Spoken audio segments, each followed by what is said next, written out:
giving us a wonderful ମୁଁ chance to ପ୍ରଥମେ share the word of ପ୍ରଭୁ God. ଯୀଶୁଖ୍ରୀଷ୍ଟଙ୍କର ଧନ୍ୟବାଦ କରୁଛି। This is second time I'm sharing word of God in the morning prayer. ମୁଁ ଆଜି ଦ୍ୱିତୀୟ ଥର ପାଇଁ ଈଶ୍ୱରଙ୍କ ବାକ୍ୟ ଆପଣମାନଙ୍କ ସମ୍ମୁଖରେ ସେୟାର କରିବାକୁ ଯାଉଛି। And I greet you all and all the people that are going to join here in the precious name of our Lord and Savior Jesus Christ. ଆପଣମାନେ ସମସ୍ତଙ୍କୁ ପୁଣି ପ୍ରଭୁ ଯୀଶୁଖ୍ରୀଷ୍ଟଙ୍କୁ ମୁଁ ଧନ୍ୟବାଦ ଦେବା ସହ ସହ ଆଜିର ବାକ୍ୟକୁ ଆପଣଙ୍କ ପାଖରେ ପ୍ରଚାର କରିବି। Okay, today for the more small meditation, just a turn of your Bible and Romans chapter 8 verse 28. ଆଜି ଆମର ଧ୍ୟାନର ନିମନ୍ତେ ରୋମୀ 8 ପର୍ବର 28 ପଦକୁ ଆମେ ରଖିଛୁ। 28 ପଦ।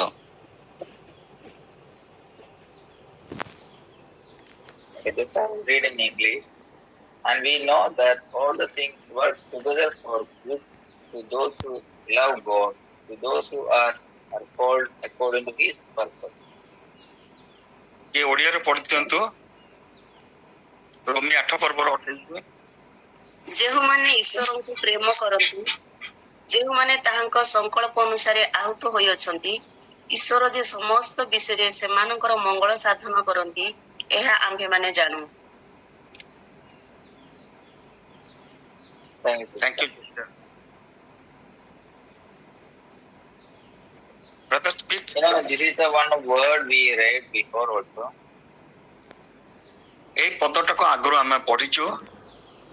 We read so many times. ଆମର ଅନେକ ଥର ଆକୁ ପଢିଛୁ। Even though we heard so many messages from this word also. ଏଥିରୁ ଆମେ ଅନେକ ସମୟରେ ପ୍ରଭୁଙ୍କର ଦାସ ଦାସୀମାନଙ୍କ ପାଖରୁ ଶିକ୍ଷା ଗ୍ରହଣ କରିସାରିଛୁ। But this that one what God gave me, that only I am going to share. କିନ୍ତୁ ଆଜି ପ୍ରଭୁ ଏହି ବାକ୍ୟ ମୋତେ ଦଉଛନ୍ତି ଆଉ ସେଇଟା ହିଁ ଆପଣମାନଙ୍କ ସାଙ୍ଗରେ ମୁଁ ସେୟାର କରିବାକୁ ଯାଉଛି। Okay, there is the one word is mentioning here. All the things work together for the good.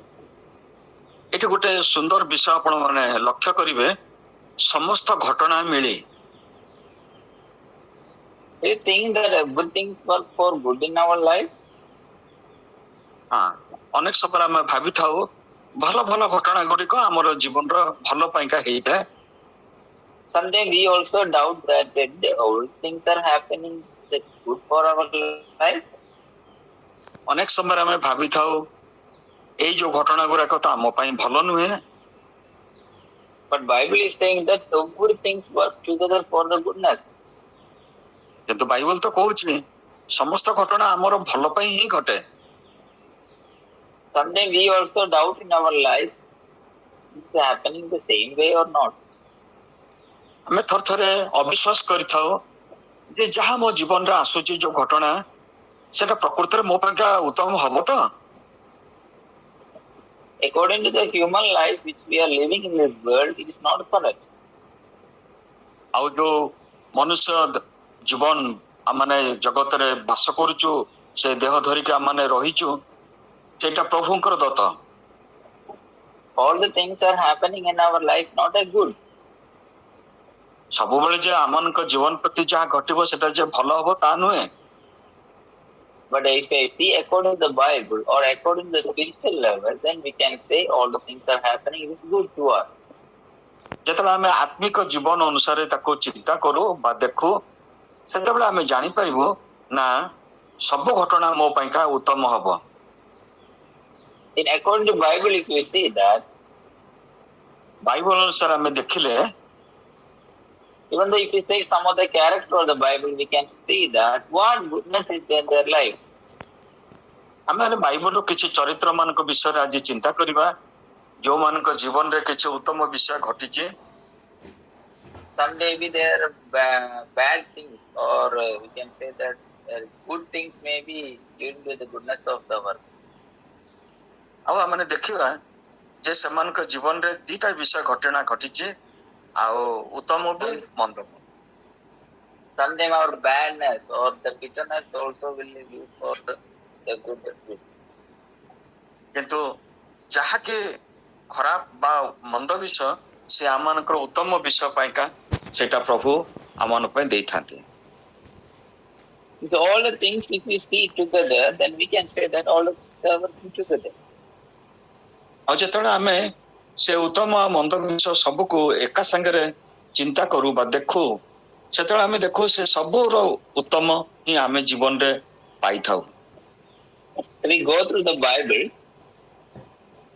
ଯଦି ଆମେ ବାଇବଲରୁ ଦେଖିବୁ, There was some character we can see that ଗୋଟେ ଚରିତ୍ରକୁ ଆମେ ଦେଖିପାରିବୁ, in whatever things happen in their life, not a good. ତାଙ୍କ ଜୀବନରେ ଯାହା କିଛି ଘଟଣା ଘଟିଲା ମୋଟେ ଭଲ ନଥିଲା, But even though there is no good things happen in their life, ଯଦିଓ ତାଙ୍କ ଜୀବନରେ ସବୁ କିଛି ଘଟଣା ଉତ୍ତମ ନଥିଲା, but God used them mighty way. କିନ୍ତୁ ପ୍ରଭୁ ସେ ସବୁ ଘଟଣାକୁ ତାଙ୍କର ଶକ୍ତିଶାଳୀ ହସ୍ତ ଦ୍ୱାରା ତାକୁ ସମ୍ଭାଳିଲେ। Sometimes our all the bad things may going to be good things. ବହୁ ସମୟରେ ଆମମାନଙ୍କ ଜୀବନରେ ଆସୁଥିବା ମନ୍ଦ ବିଷୟ ହିଁ ଆମମାନଙ୍କର ଉତ୍ତମ ବା ମଙ୍ଗଳ ବିଷୟ ସାଧନ କରିଥାଏ। Sometimes our all the bad character may be lead into a purpose of God. କିଛି କିଛି ମନ୍ଦ ଚରିତ୍ର ମଧ୍ୟ ସେମାନେ ଈଶ୍ୱରଙ୍କର ଅଭିମତକୁ ପୂର୍ଣ୍ଣ କରିଥାନ୍ତି।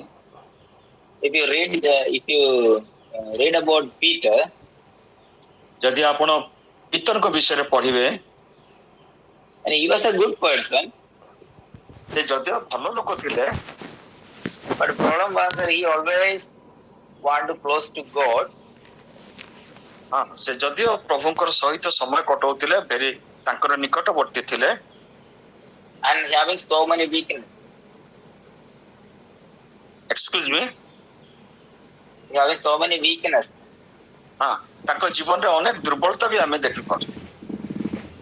You know, even though Jesus himself, he said that so many times the Satan tried to make you down. ଯୀଶୁ ନିଜେ କହିଛନ୍ତି ତାଙ୍କ ବିଷୟରେ ବା ସିମୋନ ପିତରଙ୍କ ବିଷୟରେ, ତୁମକୁ ଅନେକ ସମୟରେ ଶୈତାନ ତୁମକୁ ଚାଲୁଣିରେ ଚଲେଇବା ପରି ଚଲଉଛି। Because of Jesus Christ, he was saved. କିନ୍ତୁ ଯୀଶୁ ତାଙ୍କୁ ହିଁ କେବଳ ଧରି ରକ୍ଷା କରୁଥିଲେ। Not only that, he was denied Jesus Christ 3 times. ତାଙ୍କ ଜୀବନ ଦୁର୍ବଳତାକୁ ଆମେ ସମସ୍ତେ ଜାଣିଛୁ, 3 ଥର ସେ ଯୀଶୁଙ୍କୁ ଅସ୍ୱୀକାର କରିଥିଲେ। And he was not at the we can see the strong-hearted person. ଏକ ଦୃଢ ମନା ବ୍ୟକ୍ତି ସେ ନୁହନ୍ତି। He is like a we can say it is up and down. ତାଙ୍କ ଜୀବନର ସବୁବେଳେ ଆମେ ଦେଖୁଛୁ ଆଉ ଅପ୍ ଆଣ୍ଡ ଡାଉନ୍ ଚାଲିଥାଏ। When this master is away from him, ଯେତେବେଳେ ତାଙ୍କର ମାଷ୍ଟର ବା ଯୀଶୁ ତାଙ୍କଠୁ ଦୂରରେ ଥିଲେ, then what happened? He went back his own work. ସେ ତାଙ୍କ ନିଜ କାର୍ଯ୍ୟ ପାଇଁକା ବାହାରି ଯାଉଥିଲେ। Before he was a fisherman, but when Jesus Christ left them, then again he back to the same work which he is doing. ଯଦିଓ ସେ ଗୋଟେ ମାଛ ଧରାଳି କେଉଟ ଥିଲେ, କିନ୍ତୁ ଯୀଶୁ ଯେତେବେଳେ ପୁନରୁତ୍ଥିତ ହେଇଗଲେ, ସେ ଜାଣିଲେ ଯେ ଯୀଶୁ ତ ପଳେଇଲେ, ସେ ପୁଣି ତାଙ୍କର ମାଛ ଧରିବା ଆଉ କୌଳିକ ପ୍ରବୃତ୍ତିକୁ ସେ ପଳେଇ ଆସିଲେ। Where Peter was lost his life, ଆଜି ଲୋକମାନେ ମଧ୍ୟ ସେଭଳି ଭାବରେ ହଜି ଯାଆନ୍ତି। the same place Jesus brought back him to his purpose. କିନ୍ତୁ ଆମେ ଦେଖୁଛୁ ସେହି ଜାଗାରେ ହିଁ ପ୍ରଭୁ ପିତରଙ୍କୁ ଫେରେଇ ଆଣିଲେ ତାଙ୍କର ଅଭିମତକୁ ପୂର୍ଣ୍ଣ କରିବା ପାଇଁ। Where Peter was failed his life, ଯୋଉ ଜାଗାରେ ପିତର ତାଙ୍କର ପରାଜୟ ହେଇଥିଲା, the same place Jesus brought back him the same experience. You can tell us the same experience Jesus brings back to him. ସେହି ଜାଗାରେ ହିଁ ପ୍ରଭୁ ଯୀଶୁ ତାଙ୍କର ପୁନଃ ଅନୁଭୂତିକୁ ସେ ଆଣିଥିଲେ। When Jesus, the first disciple of Jesus, the Peter and Andrew, Excuse me? the first disciple of Jesus Christ, as Peter and Andrew, ପ୍ରଥମ ଥର ତାଙ୍କର ଶିଷ୍ୟମାନଙ୍କ ମଧ୍ୟରେ ପିତର ଆଉ ଆନ୍ଦ୍ରିୟ ଥିଲେ। Jesus Christ called them from the Sea of Galilee. ଆଉ ତାଙ୍କୁ ଗାଲିଲି ସମୁଦ୍ର କୂଳ ପାଖରେ ପ୍ରଭୁ ଯୀଶୁ ସେମାନଙ୍କର ପରିଚୟ ପାଇଥିଲେ। After the resurrection also, Jesus called them in the same experience. ଆଉ ଆମେ ପୁଣି ଦେଖୁଛୁ ଶେଷରେ ମଧ୍ୟ ସେଇ ଅନୁଭୂତି ମଧ୍ୟରେ ପ୍ରଭୁ ଯୀଶୁ ଆଣୁଛନ୍ତି ସେମାନଙ୍କୁ। So we know that when Peter is a weak person, ଆମେ ଭାବୁଛୁ ଯେ ପିତର ଦୁର୍ବଳ ବ୍ୟକ୍ତି ତାଙ୍କର ବ୍ୟକ୍ତିତ୍ୱ। even though Peter said to Jesus, I will never deny you. ଦିନ ଥିଲା ପିତର ନିଜେ ଯୀଶୁଙ୍କୁ କହିଥିଲେ ମୁଁ ତମକୁ କେବେ ହେଲେ ଅସ୍ୱୀକାର କରିବି ନାହିଁ। That same person denied Jesus Christ. କିନ୍ତୁ ସେଇ ଲୋକ ହିଁ ଯୀଶୁଙ୍କୁ ଅସ୍ୱୀକାର କଲା। He cannot hold his word to Jesus Christ. ସେ ତାଙ୍କର କହିବା ଅନୁସାରେ କାମ କରିପାରେ ନାହିଁ। But you can see after the resurrection of Jesus Christ, ପୁନରୁତ୍ଥାନ ହେଲା ପରେ ଯୀଶୁଙ୍କର God selected him as the head of the disciples. ପ୍ରଭୁ ପିତରଙ୍କୁ ଶିଷ୍ୟମାନଙ୍କର ପ୍ରଧାନ ହିସାବରେ ତାଙ୍କୁ ମନୋନୀତ କଲେ। After the Holy Spirit arrived with them, ଆଉ ଯେତେବେଳେ ଆମେ ଦେଖୁଛୁ ସମସ୍ତଙ୍କ 120 ଜଣଙ୍କ ଉପରେ ଯେତେବେଳେ ପବିତ୍ର ଆତ୍ମା ଅବତୀର୍ଣ୍ଣ ହେଲେ, and the midst of the 12 disciples, he was standing and preaching the word of God. ଆଉ 12 ଜଣ ଶିଷ୍ୟ ମଧ୍ୟରୁ ସେ ହିଁ ପିତର ହିଁ ସେ ଛିଡ଼ା ହେଇକିରି ସେ ଈଶ୍ୱରଙ୍କ ବାକ୍ୟକୁ ସେ ପ୍ରଚାର କରିଥିଲେ। If you read Acts of the Apostles chapter 2, there we can see that. ଯେତେବେଳେ ଆମେ ପ୍ରେରିତ କ୍ରିୟା ବିବରଣୀ ଆମେ ଦ୍ୱିତୀୟ ଅଧ୍ୟାୟ ପଢୁ ସେତେବେଳକୁ ଆମେ ସେଇଟାକୁ ଦେଖିପାରିବା। So about 3,000 people joined with church. ଆଉ ସେ ପ୍ରଚାରରେ 3,000 ଲୋକ ଆଉ ସେମାନେ ମଣ୍ଡଳୀର ଅନ୍ତର୍ଭୁକ୍ତ ହେଲେ। Amen. Amen. Okay, here we can see that Peter is the person who denied Jesus Christ. ଆମେ ଦେଖୁଛୁ ଯୋଉ ପିତର ପ୍ରଭୁ ଯୀଶୁ ଖ୍ରୀଷ୍ଟଙ୍କୁ ଅସ୍ୱୀକାର କରିଥିଲେ and not stand with his word. ଆଉ ତାଙ୍କର ଯୋଉ ସ୍ୱୀକାର୍ଯ୍ୟ ବା ତାଙ୍କର ଯୋଉ କଥାଟାରେ ସେ ନିଜକୁ ରଖିପାରି ନଥିଲେ ଦୃଢ ଭାବରେ। One who went back his own work. ଆଉ ଯୀଶୁ ଯେତେବେଳେ ପୁନରୁତ୍ଥିତ ହେଲେ ସେ ନିଜର ପୁଣି କୌଳିକ ବୃତ୍ତିକୁ ସେ ଫେରି ଯାଉଥିଲେ। But here we can see God used him in the mighty way. କିନ୍ତୁ ଏଠି ଆମେ ଦେଖୁଛୁ ପ୍ରଭୁ ତାଙ୍କୁ ଗୋଟେ ଅତି ଶକ୍ତିଶାଳୀ ଅଙ୍ଗ ହିସାବରେ ବା ଇନଷ୍ଟ୍ରୁମେଣ୍ଟ ହିସାବରେ ତାଙ୍କୁ ବ୍ୟବହାର କରିଥିଲେ। If you read all the apostles, Acts of the Apostles from the chapter 2 onward, we can see they did so many miracles in their life. ଯଦି ଆମେ ପ୍ରେରିତ କ୍ରିୟାର ଦ୍ୱିତୀୟ ଅଧ୍ୟାୟରୁ ଆଗକୁ ସବୁ ପଢିବା ଦେଖିପାରିବା ପିତର ଆଉ ପ୍ରଭୁଙ୍କ ଯୀଶୁଙ୍କ ନିମନ୍ତେ କୋଉ କୋଉ ସବୁ ଆଶ୍ଚର୍ଯ୍ୟ କର୍ମ କରିଥିଲେ। Even though in the bad character of the Peter, it led him to a goodness of his purpose to use the by God. ଯଦି ଆମେ ଦେଖୁଛୁ ତାଙ୍କ ଚରିତ୍ର ଏତେ ସୁନ୍ଦର ନଥିଲା ତଥାପି ସେ ଈଶ୍ୱରଙ୍କ ଦ୍ୱାରା ବ୍ୟବହୃତ ହୋଇଥିଲେ ଆଉ ଈଶ୍ୱରଙ୍କର ଯୋଜନା ଅନୁସାରେ ସମସ୍ତ କାର୍ଯ୍ୟ କରିଥିଲେ। It may be happen in our life also. ଏ ବିଷୟ ଆଜି ଆମ ଜୀବନରେ ମଧ୍ୟ ହେଇପାରେ ସମ୍ଭବ। Sometimes we have the bad character, sometimes we have the bad situation, or we cannot hold our word. ଆମ ଜୀବନରେ ଏଭଳି ହେଇପାରେ ଆମର ଜୀବନର ଚରିତ୍ର ମଧ୍ୟ ଉତ୍ତମ ନ ହେଇପାରେ। ଆମେ ଯାହା କହୁ ତାହା ହୁଏତ ଆମ ଜୀବନରେ ସେଟା ଆମେ କରିନଥାଉ ତଥାପି ବି ପ୍ରଭୁ like a Peter, we are submitting ourselves to God, then that same God will use our things in the purpose, His purpose. Praise the Lord.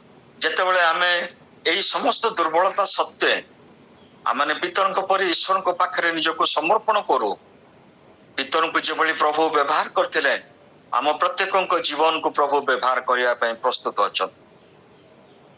Amen. Amen. Okay, if you read again the Bible, if you start to read means we can understand there are some other people God used them in their mighty way. ଆମେ ବାଇବଲକୁ ଯଦି ଅଧ୍ୟୟନ କରିବା ଏଭଳି ଆହୁରି ଚରିତ୍ର ପାଇବା ଯୋଉମାନଙ୍କୁ ପ୍ରଭୁ ତାଙ୍କ ଜୀବନରେ ଅତି ଶକ୍ତିଶାଳୀ ଭାବରେ ବ୍ୟବହାର କରିଛନ୍ତି। Someday God may use our hardness or our bitterness to His purpose. ଆମମାନଙ୍କ ଜୀବନରେ ଯୋଉ ତିକ୍ତତା ଅଛି ଯୋଉ କଠିନତା ଅଛି ସେଇଟାକୁ ମଧ୍ୟ ପ୍ରଭୁ ତାଙ୍କର ଗୌରବ ନିମନ୍ତେ ବ୍ୟବହାର କରିବେ। Okay, if you read the book of First Samuel, chapter 1, verse 15 to 28, ଆମେ ଯଦି ପ୍ରଥମ ସାମୁଏଲ 1:28 ପଢିବା। ହଁ।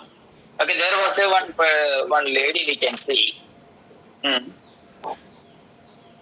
ସେଠି ଗୋଟେ ଆମେ ମହିଳାଙ୍କୁ ଦେଖୁଛୁ। She was going to church every day. The temple she was going every day, and she was crying in front of God. ଆଉ ସେ ମହିଳା ସେ ପ୍ରାୟ ଯାଉଥିଲେ ତାଙ୍କର ସେ ଗୃହକୁ ଈଶ୍ୱରଙ୍କ ଗୃହକୁ ମନ୍ଦିରକୁ, କିନ୍ତୁ ତଥାପି ବି ସେ କ୍ରନ୍ଦନ କରୁଥିଲେ। She was crying every day. She is going temple and crying. ଯେତେ ଥର ବି ସେ ମନ୍ଦିରକୁ ଯାଆନ୍ତି ସବୁବେଳେ ସେ କ୍ରନ୍ଦନ କରନ୍ତି। And not only that, she was willing to have one child. Excuse me? She is willing to have a child. Okay. ଖାଲି ସେତିକି ନୁହେଁ, ସେ ତାଙ୍କ ଜୀବନରେ ଗୋଟେ ସନ୍ତାନ ପାଇବା ପାଇଁ ମଧ୍ୟ ସେ ଇଚ୍ଛା କରୁଥିଲେ। When we have that much hardness in our heart, we started to cry more. ଯେତେବେଳେ ଆମ ଜୀବନରେ ସେ ଦୁଃଖ ଆସେ ବା ତିକ୍ତତା ଆସେ ଆମେ ବେଶୀ ସମୟ କ୍ରନ୍ଦନରେ ସମୟ କଟେଇଥାଉ। As a human, if you are not getting something, we will start to cry. ଆମମାନେ ମନୁଷ୍ୟ ହିସାବରେ ଯେତେବେଳେ ଆମଙ୍କର ବାଞ୍ଛିତ ବିଷୟ ଆମମାନେ ନ ପ୍ରାପ୍ତ ହଉ ସେତେବେଳେ ମଧ୍ୟ ଆମେ କାନ୍ଦିଥାଉ। After getting also, you will start to cry. ସେ ସବୁ ପ୍ରାପ୍ତ ହେଲା ପରେ ମଧ୍ୟ ଆମେ ପୁଣି କାନ୍ଦିଥାଉ। That's the human nature. ଏଟା ହଉଛି ମଣିଷର ନେଚର ବା ପ୍ରକୃତି। But here is entirely different that. କିନ୍ତୁ ଏଠି ଆମେ ସେ ଘଟଣାଟା ଗୋଟେ ନୂଆ ଭାବରେ ଦେଖୁଛୁ। She was crying in front of God for one child. ସେ ଈଶ୍ୱରଙ୍କ ସମ୍ମୁଖରେ କାନ୍ଦୁଥିଲେ ଗୋଟେ ସନ୍ତାନ ପ୍ରାପ୍ତ ହେବା ପାଇଁ। And not only that, she was crying every day, but finally she made one decision. ସେଟା ନୁହେଁ କେବଳ ସେ ସବୁ ଦିନ ହିଁ କାନ୍ଦୁଥିଲେ, ଶେଷକୁ ସେ ଗୋଟେ ଦିନ ତାଙ୍କର ସେ ସୁଖର ଦିନ ଆସିଲା। Even though she was in the bitter mind or hardness in her mind, then also she took one decision. ଆଉ ସେଇ ମନୁଷ୍ୟ ତାଙ୍କର ହୃଦୟ ମଧ୍ୟରେ ସେ କଠିନତା, ସେ ଦୁଃଖ, ସେ ବିରକ୍ତି, ସେ ତିକ୍ତତା ଥିଲେ ମଧ୍ୟ ସେ ଗୋଟେ ଡିସିସନ ନେଲେ, ନିଷ୍ପତ୍ତି ନେଲେ। He said like that, if you give one child to me, I will give to you. ସେ ଭଳି ନିଷ୍ପତ୍ତି ନେଇଥିଲେ, ହେ ପ୍ରଭୁ ତୁମେ ଯଦି ମତେ ଗୋଟେ ପୁତ୍ର ସନ୍ତାନ ଦେବ ମୁଁ ତାହା ତୁମକୁ ତୁମର କାର୍ଯ୍ୟ ପାଇଁ ତାକୁ ମୁଁ ସମର୍ପଣ କରିବି। Why she is saying that word, how much hardness in their mind you cannot imagine. ଆମେ ତାଙ୍କର ହୃଦୟ ମଧ୍ୟରେ ଯୋଉ ଦୁଃଖ ଥିଲା, ଯୋଉ କଠିନତା ଥିଲା, ଆମେ ତାକୁ ହୁଏତ ଅନୁଭବ ନ କରିପାରୁ, ଭାବି ନ ପାରୁ। He was waiting for one child. ସେ କେବଳ ଗୋଟିଏ ସନ୍ତାନ ପ୍ରାପ୍ତି ପାଇଁକା ସେ ଚିନ୍ତା କରୁଥିଲେ। Now she is saying that if you give me one child, I will give to you. ଆଉ ସେ କହୁଥିଲେ ଯଦି ତୁମେ ମତେ ସେ ପୁତ୍ର ସନ୍ତାନ ଦବ ସେଇ ପୁତ୍ର ସନ୍ତାନକୁ ମୁଁ ତୁମକୁ ଦେବି। You have to think as a mother how hard she is when she is telling this. ଆଉ ଯେତେବେଳେ ସେ କହୁଥିଲେ ଆମେ ତାଙ୍କ ହୃଦୟର ଅବସ୍ଥାକୁ ବୁଝିପାରିବା। It's very difficult to say this word to God that time. ଯାହାର କିଛି ସନ୍ତାନ ନାହିଁ ସେ ପୁଣି ପ୍ରାପ୍ତ ହେଲା ପରେ ପ୍ରଭୁଙ୍କୁ ପୁଣି ଦବ, ଏଟା କେତେ କଷ୍ଟକର ବିଷୟ ଆପଣ ମାନେ ନିଶ୍ଚିନ୍ତ ଭାବରେ ଜାଣିପାରୁଥିବେ। But then, after the decision, God opened her womb. କିନ୍ତୁ ଏଇ ନିଷ୍ପତ୍ତିଟା ତାଙ୍କ ପାଇଁ ଥିଲା ଶୁଭଙ୍କରୀ ଏବଂ ସେ ନିଷ୍ପତ୍ତି ନେଲା ପରେ ପ୍ରଭୁ ତାଙ୍କୁ ଗୋଟେ ପୁତ୍ର ସନ୍ତାନ ଦେଇଥିଲେ And gave one child, his name is Samuel. ଆଉ ତାଙ୍କୁ ଗୋଟେ ପୁତ୍ର ସନ୍ତାନ ଦେଇଥିଲେ ଯାହାଙ୍କର ନାମ ଆପଣମାନେ ସମସ୍ତେ ଜାଣନ୍ତି, ତା ନାଁ ଥିଲା Samuel. If you read that forward, we can see he is the first prophet or first judge of Israel. Excuse me? And he is the first prophet and the judge of Israel. Okay, ଆଉ ସେ ହେଲେ ଗୋଟେ ଭାବବାଦୀ ଆଉ ପ୍ରଥମ ବିଚାରକର୍ତ୍ତା ଇସ୍ରାଏଲର। If you read the Israel history, the Samuel have the major role. ଆପଣମାନେ ଯଦି ଇସ୍ରାଏଲର ଇତିହାସକୁ ପଢିବେ, ସାମୁଏଲଙ୍କର ଗୋଟେ ମେଜର ଭାଗ ଥିଲା ତାଙ୍କ ଜୀବନ ଇତିହାସରେ, ତାଙ୍କ ପୃଷ୍ଠଭୂମିରେ। And he is a person who appointed two kings of Israel.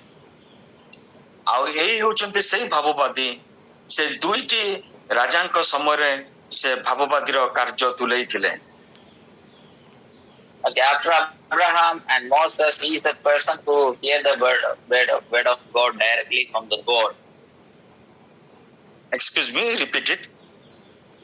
After the Abraham and Moses, he is the person one who hear the word of God, or the voice of God. Okay, ଆଉ ଆମେ ଦେଖୁଛୁ Abraham ଆଉ ମୋସା ଯେମିତି ସେମାନେ direct ଈଶ୍ୱରଙ୍କର ବାକ୍ୟ ବା ରବ ଶୁଣୁଥିଲେ, ସେଇଭଳି ଭାବରେ ସାମୁଏଲ ମଧ୍ୟ ଈଶ୍ୱରଙ୍କର ରବ ଆଉ ବାକ୍ୟ ଶୁଣି ପାରୁଥିଲେ। And you have to understand that how Hannah is guide for Samuel. ଆଉ ଏଥିରୁ ଆମେ ଜାଣିପାରିବା ଯେ ହାନା କିଭଳି ଭାବରେ ସେ ସାମୁଏଲଙ୍କୁ ଦବା ଦ୍ୱାରା କେତେ ବଡ଼ ଅନୁଗ୍ରହ ହେଇଥିଲା ଇସ୍ରାଏଲ ଉପରେ।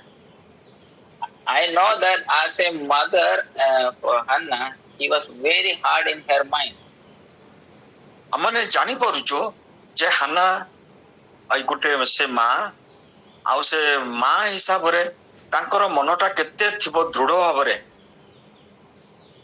He got one child from God, that same child he give back to God. ଗୋଟିଏ ପୁଅ ସେ ପାଉଛନ୍ତି ପ୍ରଭୁଙ୍କ ପାଖରୁ, ପୁଣି ସେଇ ପୁଅଟିକୁ ସେ ଈଶ୍ୱରଙ୍କ ପାଖକୁ ସେ ସମର୍ପଣ କରିଦଉଛନ୍ତି। It's very difficult. ଏଇଟା ଅତି କଷ୍ଟକର ବିଷୟ। More than that, she was keeping her promise before God. କିନ୍ତୁ ଆମେ ଦେଖୁଛୁ ସେ ତାଙ୍କର ଯୋଉ ପ୍ରତିଜ୍ଞା ଆଉ ପ୍ରତିଶ୍ରୁତି ଦେଇଥିଲେ ଆଉ ନିଷ୍ପତ୍ତି କରିଥିଲେ, ସେ ସେଇଟାକୁ ମଧ୍ୟ ସୁନ୍ଦର ଭାବରେ କାର୍ଯ୍ୟକାରୀ କରିପାରିଲେ। Now it is very difficult to keep the promise for God. ଆମେ ନିଜ ଜୀବନରେ ଦେଖିଛୁ ଯେ ଆମେ ଅନେକ ସମୟରେ ପ୍ରତିଜ୍ଞା କରୁ, ନିଷ୍ପତ୍ତି କରୁ ପ୍ରଭୁଙ୍କ ନିମନ୍ତେ, କିନ୍ତୁ ତାକୁ ଧାରଣ କରି ରଖିପାରୁନା। I was thinking like that, if he is not holding the promise of God, promise which she made, ମୁଁ ସେୟା ଆପଣମାନଙ୍କ ପାଖରେ କହିବାକୁ ଚାହେଁ, ଯଦି ସେ ଯାହା ତାଙ୍କର ସେ ପ୍ରତିଜ୍ଞା କରିଥିଲେ ବା ନିଷ୍ପତ୍ତି କରିଥିଲେ, ଯଦି ସେ ତାହା ନ ରଖିଥାନ୍ତେ, I don't know what will happen, because of it is a God matter. ମୁଁ ଜାଣିନି ଆଉ କଣ ହେଇ ପାରିଥାନ୍ତା ବା ଘଟିଥାନ୍ତା। But one thing I can understand, that even though in the hardness in her mind also she kept her promise. କିନ୍ତୁ ମୁଁ ଗୋଟେ ବିଷୟ ଏଥିରୁ ବୁଝିପାରୁଛି, ଜାଣିପାରୁଛି, ତାଙ୍କ ହୃଦୟରେ କେତେ କଠିନତା ଥାଉ, ଯେତେ ବିରକ୍ତି ଥାଉ, ଯେତେ ତିକ୍ତତା ଥାଉ, ଯାହା ସେ ନିଷ୍ପତ୍ତି କରିଥିଲେ ସେ ତାକୁ ସମ୍ପୂର୍ଣ୍ଣ କଲେ ଆଉ ପ୍ରଭୁଙ୍କ ପାଖରେ ଉତ୍ସର୍ଗ କଲେ। Even though she gave his only son to God, God blessed her. ଆଉ ଯେତେବେଳେ ଆମେ ଦେଖୁଛୁ ଯେ ତାଙ୍କର ଏକମାତ୍ର ପୁତ୍ରକୁ ଯେତେବେଳେ ପ୍ରଭୁଙ୍କ ପାଖରେ ସମର୍ପଣ କଲେ, ପ୍ରଭୁ ତାଙ୍କୁ ପ୍ରଚୁର ଭାବରେ ଆଶୀର୍ବାଦ କଲେ। If you read 1 Samuel chapter 2 verse 21, he only wait for one child. ଆମେ ଯଦି ପ୍ରଥମ ସାମୁଏଲ ତାର 2 ପର୍ବ 21 ପଦରେ ଦେଖିବା, ସେ ଗୋଟେ ପୁଅ ପାଇଁ କା ପ୍ରାର୍ଥନା କରିଥିଲେ। But here we can see she got 3 sons and 2 daughters. କିନ୍ତୁ ଆମେ ଏଠି ଦେଖିପାରୁଛୁ ସେ 3ଟି ପୁଅ ଆଉ 2ଟି ଝିଅ ମଧ୍ୟ ପ୍ରାପ୍ତ ହେଲେ। Here we can see the great blessing of Hannah. ଏଇଠି ଆମେ ଦେଖିପାରୁଛୁ ହାନାଙ୍କ ପ୍ରତି ଯୋଉ ବଡ ଆଶୀର୍ବାଦ ପ୍ରଭୁ ଦେଲେ। Even though I know one story about one African missionary. ମୁଁ ଗୋଟେ ଆଫ୍ରିକୀୟ ମିଶନାରୀଙ୍କର ଜୀବନ କାହାଣୀ ଜାଣିଛି। This story is like that. The childhood time, his mother was taking his leg and keeping and crying and praying. ଆଉ ଏଭଳି ଘଟଣାଟା ସାନ ବେଳୁ ପ୍ରଭୁ ସେ ପିଲାକୁ ଧରିକି ତାଙ୍କ ମା ଆଉ ସେ ପ୍ରାର୍ଥନା କରୁଥିଲେ, କାନ୍ଦୁଥିଲେ। That mother was keeping that child in his hand. She always praying and crying. ତାକୁ ତାଙ୍କ ମା ହାତରେ ଧରି ଆଉ ସବୁବେଳେ କାନ୍ଦୁଥିଲେ ଆଉ ପ୍ରାର୍ଥନା କରୁଥିଲେ। While she was praying, the tears were fell down on the head of that baby. Excuse me? While she was praying, and the tears, while crying and praying, the tears fell down upon the head of the baby. ଆଉ ସେ ତାଙ୍କର ସନ୍ତାନର ମସ୍ତକ ଉପରେ ହାତ ରଖିକି ଯେତେବେଳେ କାନ୍ଦୁଥିଲେ ଆଉ ପ୍ରାର୍ଥନା କରୁଥିଲେ, after that boy became a big or a young baby, ଆଉ ସେ ପିଲାଟି ବୃଦ୍ଧି ଲାଭ କରିବାକୁ ଲାଗିଲା, and he got married, ଆଉ ତାଙ୍କ ଜୀବନରେ ମଧ୍ୟ ସେ ବିବାହ ହେଲା, and he went to Africa as a missionary. ଆଉ ତାପରେ ଆମେ ଦେଖୁ ସେ ଆଫ୍ରିକା ମହାଦେଶକୁ ଗଲେ ମିଶନାରୀ ହିସାବରେ, and he was captured by the people, those people eating the human flesh, man eaters. ଆଉ ଆମେ ଦେଖୁଛୁ ସେଠି ଯୋଉ ମନୁଷ୍ୟ ମାଂସକୁ ଯୋଉମାନେ ଭକ୍ଷଣ କରନ୍ତି ବା ତାମାନଙ୍କୁ କାନିବାଲ୍ସ କୁହାଯାଏ, ସେମାନଙ୍କ ଦ୍ୱାରା ସେ ଧରା ଗଲେ। When the people started to kill him, ଯେତେବେଳେ ସେ କାନିବାଲ୍ସ ମାନେ ତାଙ୍କୁ ମାରିବା ପାଇଁକା ବସିଲେ, then suddenly that leader of that tribe is stopped. Okay, please repeat it. When the people started to kill him, suddenly the leader of that tribe, they stopped. ଯେତେବେଳେ ସେ ଲୋକମାନେ ଆଟାକ୍ କଲେ ଆଉ ତାଙ୍କୁ ମାରିବା ପାଇଁକା, ସେତେବେଳେ ସେ ତାଙ୍କ ଗ୍ରୁପର ଯୋଉ ଲିଡର ଥିଲେ ସେ ହଠାତ୍ ଆସିକି କହିଲେ ନାଇଁ ବନ୍ଦ କର। Then that person started to study about their language and study about their life. ଆଉ ସେ ଯୋଉ ମୁରବୀ ବା ତାଙ୍କର ଯୋଉ ଲିଡର ଥିଲେ ସେ ଏ ମିଶନାରୀଙ୍କର ଜୀବନକୁ ସେ ଅନୁକ୍ଷଣ କଲେ ବା ସେ ଅବଜର୍ଭ କଲେ। After the learning their language, he asked to that person, that missionary asked to the leader, why you didn't kill me that day? ଆଉ ଯେତେବେଳେ ସେ ମୁଖିଆ ବା ତାଙ୍କର ହେଡ ସେ ଆଫ୍ରିକୀୟ ଲୋକମାନଙ୍କର ଯେତେବେଳେ ସେ ଲାଙ୍ଗୁଏଜଟା ଶିଖିଗଲେ, ଇଂରାଜୀ ଲାଙ୍ଗୁଏଜ, ସେତେବେଳେ ମିଶନାରୀ ତାଙ୍କୁ ପଚାରିଲେ ସେଦିନ ତ ସେମାନେ ମତେ ମାରିଦେବା ପାଇଁ ବସିଥିଲେ, ତମେ ଆସି ସେମାନଙ୍କୁ କାହିଁକି ମନା କଲ? Then he said that the tribe leader said like that. ଆଉ ସେ ମୁଖିଆ ତାଙ୍କୁ ଏଇଭଳି ଉତ୍ତର ଦେଲେ, when the other persons tried to kill you, I saw one silver crown upon your head. ଆଉ ଯେତେବେଳେ ଲୋକମାନେ ତୁମକୁ ମାରିଦେବା ପାଇଁ ବସିଥିଲେ ସେତେବେଳେ ମୁଁ ଦେଖିଲି ତମର ମୁଣ୍ଡ ଉପରେ ଗୋଟେ ରୂପାର ଗୋଟେ cup. Then suddenly he remembered how his mother is praying for him. ଆଉ ସେଠି ସାଙ୍ଗେ ସାଙ୍ଗେ ତାଙ୍କର ମନେ ପଡିଲା ଯେ ମୋ ମା କିଭଳି ଭାବରେ ମୋ ମୁଣ୍ଡ ଉପରେ ହାତ ରଖିକି ପ୍ରାର୍ଥନା କରୁଥିଲେ। That tears of the mother becoming a crown for him to protect his life. ତାଙ୍କ ମା ହିଁ ତାଙ୍କର ଜୀବନ ପାଇଁ ଗୋଟେ ମୁକୁଟ ସ୍ୱରୂପରେ ପ୍ରଭୁ ବ୍ୟବହାର କଲେ। How bitter, how hardness when his mother is taking him and praying. ଯାହା କିଛି ତାଙ୍କ ମାଙ୍କର ଜୀବନରେ କଠିନତା ଥାଇପାରେ, ଦୁଃଖ ଥାଇପାରେ, ତଥାପି ସେ ପ୍ରାର୍ଥନା କରିଥିଲେ। And she was crying and praying for her son. That praying, that crying, he saved his life. ଯୋଉ ପ୍ରାର୍ଥନା ତାଙ୍କର ମା ତାଙ୍କ ମୁଣ୍ଡ ଉପରେ ହାତ ରଖି କରିଥିଲେ, ସେଇ ପ୍ରାର୍ଥନା ତାଙ୍କ ଜୀବନକୁ ବଞ୍ଚିବା ପାଇଁ ସମର୍ଥ ହେଲା, ସାହାଯ୍ୟ କଲା। And he is known as the first missionary of African continent. ଆଉ ଏଇ ମିଶନାରୀ ସେ ହଉଛନ୍ତି ଆଫ୍ରିକା ମହାଦେଶର ପ୍ରଥମ ମିଶନାରୀ ବା ତାଙ୍କୁ କହନ୍ତି ଯେ ଫାଉଣ୍ଡେସନ ବା ସେ ହଉଛନ୍ତି ପ୍ରଥମ ମୂଳଦୁଆ ସେ ପକେଇଥିଲେ। If you go Africa also, we can see his burial places are there. ଆଜି ଯଦି ଆପଣ ମାନେ ସେ ଜାଗାକୁ ଯିବେ, ତାଙ୍କର ସେ ସମାଧି ବା କବର ସ୍ଥାନ ତାଙ୍କର ନାଁ ଲେଖା ହେଇଛି, ଆଉ ସମସ୍ତେ ଯାଇକି ଦେଖିପାରିବେ। After his death also, they took about 1 year, they kept their body for argument. पर After his death, they kept her body for 1 year for arguments. Argument Argument. ହଁ, ଯେ ମଲା ପରେ ମଧ୍ୟ ତାଙ୍କର ଶରୀରଟାକୁ ସେମାନେ ଗୋଟେ ବର୍ଷ ପାଇଁ ରଖିଥିଲେ। ମୋ ଭାଇଙ୍କର ଭାବଟାକୁ ଠିକରେ ବୁଝିପାରିଲିନି। ହଁ, After 1 year, they got one conclusion that the African people took the heart of that person and buried there, and the London Missionary Society, they took the body of that person. ଯଦିଓ clear ହଉନି ତଥାପି ଚେଷ୍ଟା କରୁଛି ଯେ ସେ ଗୋଟେ ବର୍ଷ ରଖିଲା ପରେ ଆଉ ସେମାନେ ତାଙ୍କ ଶରୀରକୁ ରଖିଲା ପରେ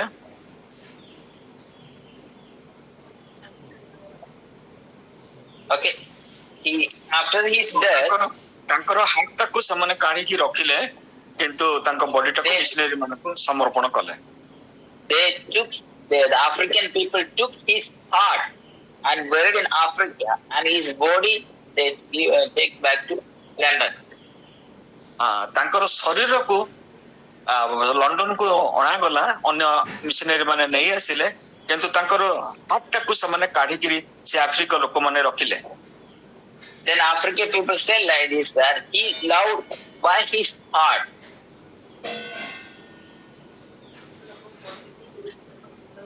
He loved us by his heart. ଓହୋ, ସେ ଆଫ୍ରିକା ଲୋକମାନେ କହନ୍ତି ଆଉ ସେ ହୃଦୟ ଦ୍ୱାରା ସେ ଆମକୁ ପ୍ରେମ କରିଥିଲେ। Now see, his life is life we can see because of his mother hardness. ଆଜି ତାଙ୍କ ଜୀବନଟା ଏତେ ଆଦୃତ ହେଲା ସମସ୍ତଙ୍କ ପାଖରେ ବା ଆଫ୍ରିକା ଲୋକମାନଙ୍କ ପାଖରେ, ଏଟା କେବଳ ହଉଛି ତାଙ୍କ ମାଙ୍କ ପ୍ରାର୍ଥନା ପାଇଁ। Amen. Amen. Now we can see that in our life, if we take, how much pride, how much bad or bitter situation in our life. If you think about back in our life. ଆଉ ଯେତେବେଳେ ଆମ ଜୀବନକୁ ଆମେ ନିଜେ ଅନୁଧ୍ୟାନ କରୁ, ଅନୁକ୍ଷଣ କରୁ, ଆମମାନଙ୍କର ଜୀବନରେ ଯେତେ ଖରାପ ସମୟ ଆସୁ ମଧ୍ୟ, ପରିସ୍ଥିତି ଆସୁ ମଧ୍ୟ, we go through so many hardness or bitterness in our life. ଆମ ଜୀବନ ମଧ୍ୟରେ ଅନେକ ତିକ୍ତ ଅନୁଭୂତି ଆଉ କଠିନତା ଆସିଥାଇପାରେ। Sometimes something we can't express in front of others. ଏଇ ଯୋଉ ମନର ଭାବକୁ ଆମମାନେ ହୁଏତ ସମ୍ଭବ ନଥାଏ ଅନ୍ୟମାନଙ୍କ ଆଗରେ ପ୍ରକାଶ କରିବା ପାଇଁ ବା ପରିପ୍ରକାଶ କରିବା ପାଇଁ। Only there is a one person we can express everything, that is our God. କେବଳ ଯୀଶୁଙ୍କ ପାଖରେ ବା ପ୍ରଭୁଙ୍କ ପାଖରେ ଆମେ ଆମର ମନର ସମସ୍ତ ଭାବକୁ ଆମମାନେ ବ୍ୟକ୍ତ କରିଥାଉ। Even though Hannah is not expressed their situation to her husband, but she only expressed that one to God. ହଁ, ହାନା ତାଙ୍କର ସ୍ୱାମୀଙ୍କ ପାଖରେ ହୁଏତ ସେ ମନୋଭାବକୁ ସେ ପ୍ରକାଶ କରୁନଥିଲେ, କେବଳ କିନ୍ତୁ ପ୍ରଭୁଙ୍କ ପାଖରେ ଆସି ମନ୍ଦିରରେ ତାଙ୍କର ମନୋଭାବକୁ ସେ ପ୍ରକାଶ କରୁଥିଲେ। The only person know our heart, our hardness, our bitterness, that is only our God only. ଯଦି ପୃଥିବୀରେ କେହି ଆମଙ୍କ ହୃଦୟକୁ ଠିକ ଭାବରେ ବୁଝିପାରନ୍ତି, ସେ ମନୁଷ୍ୟ କେହି ନୁହନ୍ତି, ମାତ୍ର ସେ ହେଉଛନ୍ତି ଆମମାନଙ୍କ ପ୍ରିୟ ପ୍ରଭୁ ଯୀଶୁ। Only one thing I want to tell you. ମୁଁ ଗୋଟେ ବିଷୟ ଆପଣମାନଙ୍କୁ ଏଠାରେ କହିପାରେ, that your bitterness, your hardness in your mind, it may be fulfill the God purpose in your life. ହୁଏତ ଆପଣମାନଙ୍କ ଜୀବନ ମଧ୍ୟରେ ବା ହୃଦୟ ମଧ୍ୟରେ ଯୋଉ କଠିନତା ଅଛି, ଯୋଉ ଦୁଃଖ ଅଛି, ଯୋଉ ବିଷାଦ ଅଛି, ଯୋଉ ତିକ୍ତତା ଅଛି, ହୁଏତ ତାହା ମଧ୍ୟ ଈଶ୍ୱରଙ୍କର କାର୍ଯ୍ୟକୁ ସେ ଫୁଲଫିଲ କରିପାରିବ, ପରିପୂର୍ଣ୍ଣ କରିପାରିବ। Amen. You will see in this your life coming days. ଆପଣଙ୍କ ଜୀବନରେ ତା ନିଶ୍ଚୟ ଆପଣ ଅନୁଭବ କରିବେ। And one thing is, it is very difficult to keep the promise before God. ଆଉ ମନେ ରଖନ୍ତୁ, ଈଶ୍ୱରଙ୍କ ପାଖରେ ପ୍ରତିଜ୍ଞା କରିବି ତାକୁ ପୁଣି ପାଳନ କରିବା ଭାରି କଷ୍ଟକର ବିଷୟ। While sometime while we are crying, while we are the heart, while we are bitter, we make some decision. ଅନେକ ସମୟରେ ଲୋକମାନେ କହନ୍ତି ଯେ ଆମ ହୃଦୟ ମଧ୍ୟରେ ଯେତେବେଳେ ବିଷାଦ ପରିପୂର୍ଣ୍ଣ ଭାବରେ ଥାଏ, ଦୁଃଖ ପରିପୂର୍ଣ୍ଣ ଭାବରେ ଥାଏ, ଆମେ ସେଇ ସମୟରେ ହିଁ ନିଷ୍ପତ୍ତି ନେଇକିରି କିଛି ପ୍ରତିଜ୍ଞା କରିଥାଉ। But it is very difficult to hold that promise before God. କିନ୍ତୁ ତାକୁ ପାଳନ କରିବା ପାଇଁକା ପ୍ରଭୁଙ୍କ ନିକଟରେ ସମ୍ଭବ ହେଇନଥାଏ। If you hold that promise before God, the blessing is coming for you. ଆଉ ପ୍ରଭୁ ଆମର ଯାହା କିଛି ହୃଦୟର ଭାବ ଥାଉ ପଛେ, ଯେତେବେଳେ ପ୍ରଭୁଙ୍କ ହାତରେ ସେ ଆସେ, ପ୍ରଭୁ ତାକୁ ଆଶୀର୍ବାଦରେ ପରିଣତ କରନ୍ତି। Okay, take promise or give promise to God. ଆଉ ଯାହା କିଛି ଆମମାନଙ୍କର ଆଜି ପ୍ରତିଜ୍ଞା ଅଛି ପ୍ରଭୁଙ୍କ ନିକଟରେ, Then the blessing will be come to you. ନିଶ୍ଚିତ ଆମମାନଙ୍କ ଜୀବନରେ ଆଶୀର୍ବାଦ ଆସିବ। How many of them want a blessing from God? ଆଉ How many of them want a blessing from the God? ଆମମାନେ କେତେ ଜଣ ଚାହୁଁଛୁ ଈଶ୍ୱରଙ୍କ ପାଖରୁ ଆଶୀର୍ବାଦ ପାଇବା ପାଇଁ? Take the promise to God. ଆମମାନେ ପ୍ରଭୁଙ୍କ ପାଖରେ ନିଷ୍ପତ୍ତି ନବା ବା ପ୍ରତିଜ୍ଞା କରିବା, Then automatically blessing will come in your life. ଆଉ ସେ ଅନୁସାରେ ନିଶ୍ଚିତ ଭାବରେ ଅଟୋମେଟିକାଲି ଆମମାନଙ୍କ ଜୀବନରେ ଆଶୀର୍ବାଦ ଆସିବ। And there is something in the Bible is saying, our all the good things will be leading to the purpose of God. ଆଉ ଆମମାନେ ବାକ୍ୟରେ ଦେଖୁଛୁ ଆମମାନଙ୍କର ସମସ୍ତ ଘଟଣା ଖାଲି ଗୁଡ୍ ବିଷୟ ନୁହେଁ, ସମସ୍ତ ଘଟଣା ଆମମାନଙ୍କ ମଙ୍ଗଳ ପାଇଁ କାର୍ଯ୍ୟ କରିଥାଏ। See the character of Moses and Paul. ଯେତେବେଳେ ଆମେ ମୋଶା ଆଉ ପାଉଲଙ୍କର ଜୀବନ ଦେଖୁ, Moses is a person one who know very well about the history, very well about the land of all the part of the world. ଯେତେବେଳେ ଆମେ ମୋଶାଙ୍କ ଜୀବନକୁ ଦେଖୁ, ସେତେବେଳେ ଆମେ ଦେଖୁ ସେ ତାଙ୍କର ଜ୍ଞାନ ଭଲ ଥିଲା। And he was called by God for lead the 40 lakh people. ଆଉ ସେ ପ୍ରଭୁଙ୍କ ଦ୍ୱାରା ମନୋନୀତ ହେଇଥିଲେ ବା ଆହୁତ ହେଇଥିଲେ, ଆଉ ଇସ୍ରାଏଲୀୟ ଅସଂଖ୍ୟ ଜନତାକୁ ଆଉ ବାହାର କରିକି ମୁକୁଳେଇକି ଦେବା ପାଇଁକା। He was run away from the Egypt at the age of 40. ଆଉ 40 ବର୍ଷ ବୟସରେ ସେ ଇଜିପ୍ଟରୁ ପଳାତକ ହିସାବରେ ପଳେଇ ଯାଇଥିଲେ। And God took 40 years to teach him to how to lead the people. ପ୍ରଭୁଙ୍କୁ ଲାଗିଲା 40 ବର୍ଷ ତାଙ୍କୁ ଶିକ୍ଷା ଦବା ପାଇଁ ଯେ କେମିତି ଈଶ୍ୱରଙ୍କ ଲୋକମାନଙ୍କୁ ବାହାର କରି ସେ ଆଣିବେ। At the age of 80, he went back to Egypt. ଆଉ ଦେଖୁଛୁ ଆମେ ସେ ପ୍ରଭୁ ତାଙ୍କୁ 80 ବର୍ଷରେ ହିଁ ମନୋନୀତ କଲେ ଯେ ଇସ୍ରାଏଲ ଲୋକମାନଙ୍କୁ ଆଉ ମିଶର ଦେଶରୁ ବାହାର କରି ଆଣିବା ପାଇଁ। He know everything about Mizraim or Egypt. ଆଉ ମୋଶା ଇଜିପ୍ଟ ବିଷୟରେ ସମ୍ପୂର୍ଣ୍ଣ ଭାବରେ ଜାଣିଥିଲେ। And he have the good knowledge about the surrounding area. ହଁ, ସେ ମିଶରର ସବୁ ଜାଗା ସବୁ ବିଷୟରେ ତାଙ୍କର ଅତି ସୁନ୍ଦର ଜ୍ଞାନ ଥିଲା। Even though then also he is not a person to lead the lack of people. ତଥାପି ବି ସେ ଜ୍ଞାନ କାର୍ଯ୍ୟକାରୀ କରୁନଥିଲା ଲୋକଙ୍କୁ ସେଠାରୁ ବାହାର କରି ଆଣିବା ପାଇଁ। There is something missing from him. କିଛିଟା ବିଷୟ ମୋଶାଙ୍କ ଜୀବନରେ କମ ଥିଲା।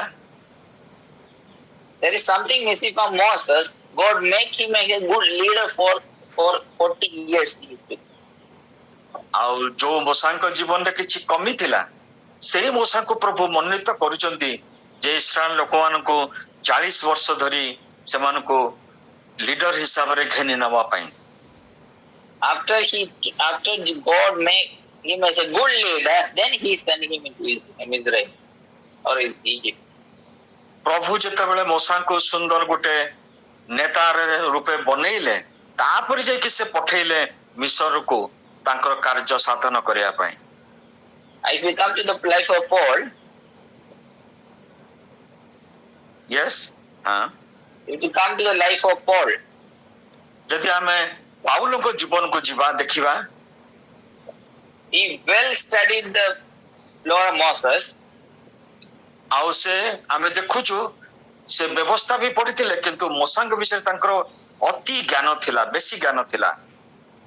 that knowledge is with him, ଆଉ ସେଇ ଯୋଉ ଜ୍ଞାନ ପାଉଲଙ୍କର ଥିଲା ମୋସାଙ୍କ ବିଷୟରେ, and he know about all the Israel people and history, ଆଉ ସେଇଭଳି ଭାବରେ ପାଉଲ ମଧ୍ୟ ଇସ୍ରାଏଲ ଲୋକଙ୍କ ବିଷୟରେ, ଇସ୍ରାଏଲର ବ୍ୟବସ୍ଥା ସମ୍ପର୍କରେ, ଇସ୍ରାଏଲର ଇତିହାସ ସମ୍ପର୍କରେ ତାଙ୍କର ଅତ୍ୟଧିକ ଜ୍ଞାନ ଥିଲା।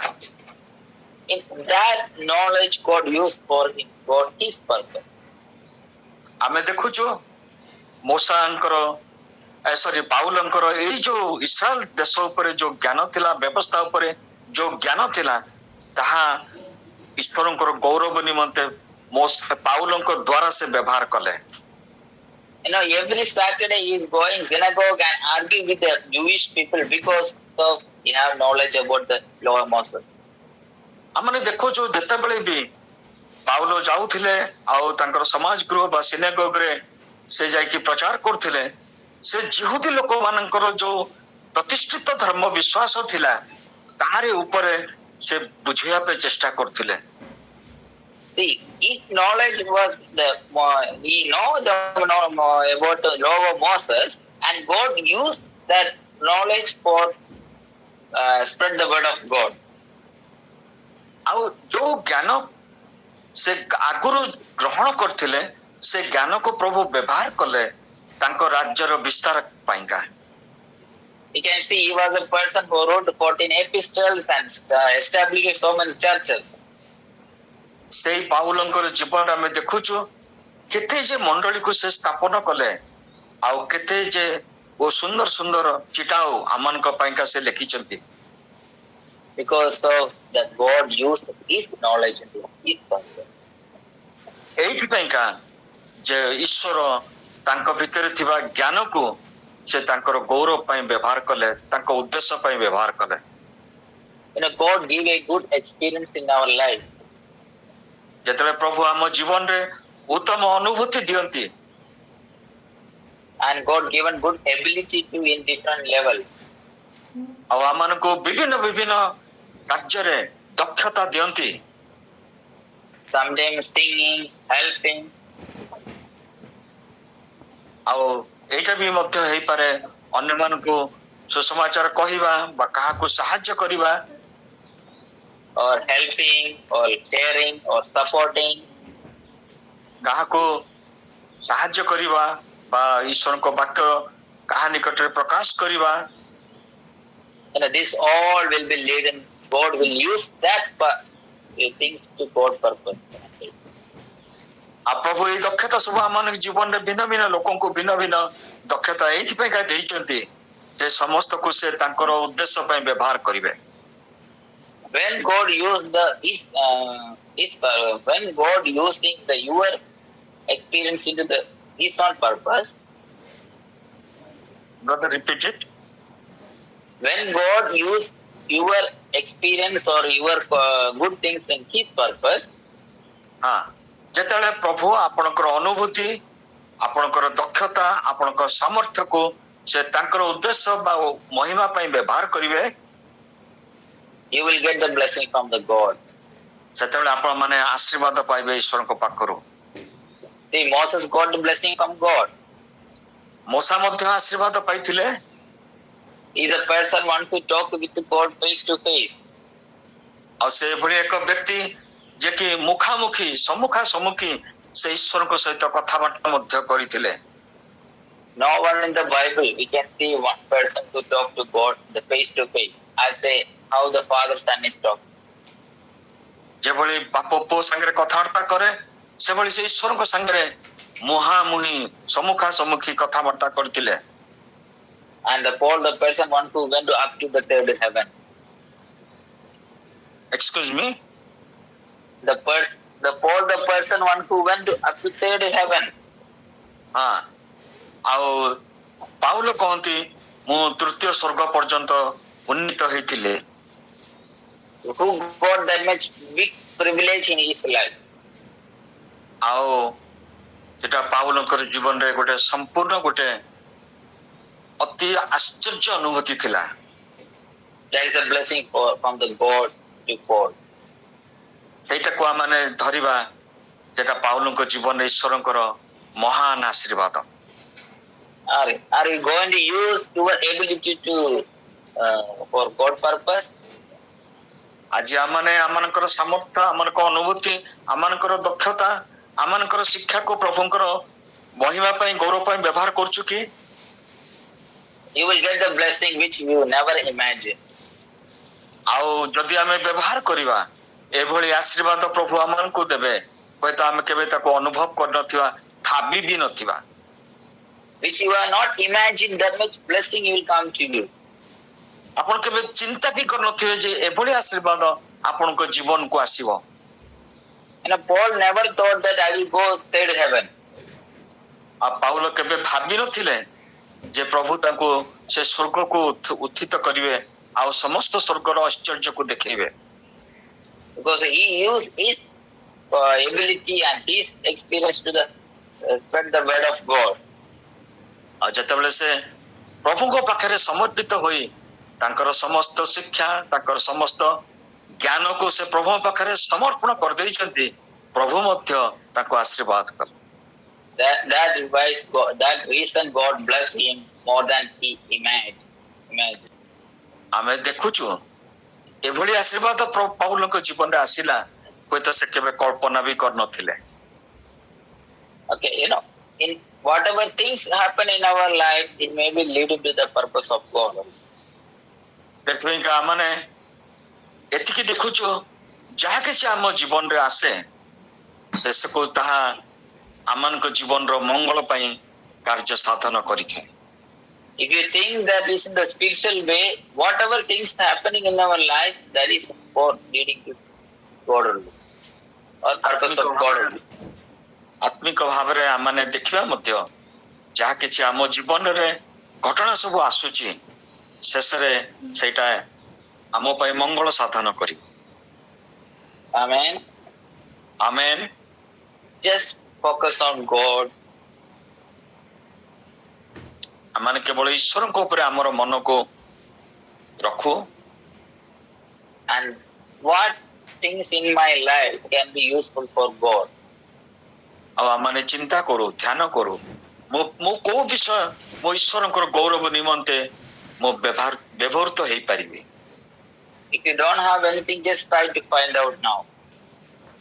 ଯଦି ଆପଣ କେବେ ତାହା ଅନୁଭବ କରିନାହାନ୍ତି, ବିଚାର କରୁନାହାନ୍ତି, ଆଜି ସେ ସମୟ ଆସିଛି, ସୁଯୋଗ ଆସିଛି, ଜୀବନର କୋଉ ବିଷୟକୁ ଆପଣ ପ୍ରଭୁଙ୍କ ପାଖରେ ସମର୍ପଣ କରିପାରିବେ। That will be leading to the purpose of God. ଆଉ ସେଇଟା ଈଶ୍ୱରଙ୍କର ମହିମା ପାଇଁ, ତାଙ୍କର ଉଦ୍ଦେଶ୍ୟ ସାଧନ ପାଇଁ ତାହା ଲାଗିପାରିବ। And not only that, you will get the blessing which you never imagined. କେବଳ ସେତିକି ନୁହେଁ, ଯାହା କିଛି କଳ୍ପନା କରିନଥିବେ ଏଭଳି ଆଶୀର୍ବାଦ ଆପଣ ଜୀବନରେ ମଧ୍ୟ ଲାଭ କରିବେ। Amen. Amen. Okay, may God bless you through this small meditation. ଆଜି ପ୍ରଭୁ ଆମମାନଙ୍କୁ ଏଇ ଛୋଟ ଧ୍ୟାନ ଉପରେ ଆଶୀର୍ବାଦ କରନ୍ତୁ। Okay, just pray for us. ଆମମାନଙ୍କ ପାଇଁ ପ୍ରାର୍ଥନା କରିବେ। And me and Rebecca and our life and our future. ମୁଁ ଆଉ ରେବିକା ପାଇଁ ପ୍ରାର୍ଥନା କରିବେ, ଆମମାନଙ୍କର ବ୍ୟକ୍ତିଗତ ଜୀବନ ପାଇଁ, ଆମମାନଙ୍କର ପ୍ରଫେସନ ପାଇଁ ଆପଣମାନେ ସବୁଦିନ ପ୍ରାର୍ଥନାରେ ଧରି ରଖିବେ। Okay, thank you. May God bless you all. ସମସ୍ତଙ୍କୁ ଧନ୍ୟବାଦ ଦେଇ ସମସ୍ତଙ୍କୁ ପ୍ରଭୁଙ୍କର ଆଶୀର୍ବାଦ ଜଣାଉଛି। ଥ୍ୟାଙ୍କ ୟୁ ଭାଇ।